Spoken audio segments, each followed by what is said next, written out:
পটুয়াখালীতে ধর্মীয় ভাবগাম্ভীর্যের মধ্য দিয়ে উদযাপিত হচ্ছে খ্রিস্টান ধর্মাবলম্বীদের অন্যতম ধর্মীয় উৎসব বড়দিন। বুধবার সকাল 8:30টায় গির্জায় প্রার্থনা ও শুভেচ্ছা বিনিময়ের মধ্য দিয়ে দিনটির শুভ সূচনা করা হয়।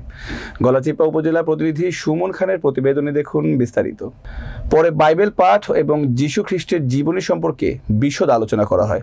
ভক্তরা অতীতের সকল পাপ মোচনের জন্য যিশুর কাছে প্রার্থনা করেন।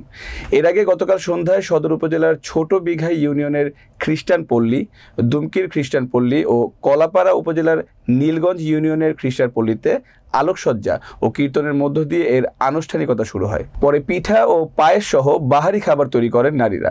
খ্রিস্টান ধর্মাবলম্বীদের এ উৎসব ঘিরে তাদের পল্লীতে নিরাপত্তার জন্য বিপুল সংখ্যক থানা পুলিশ ও ডিবি পুলিশ সদস্যদের উপস্থিতি লক্ষ্য করা গেছে।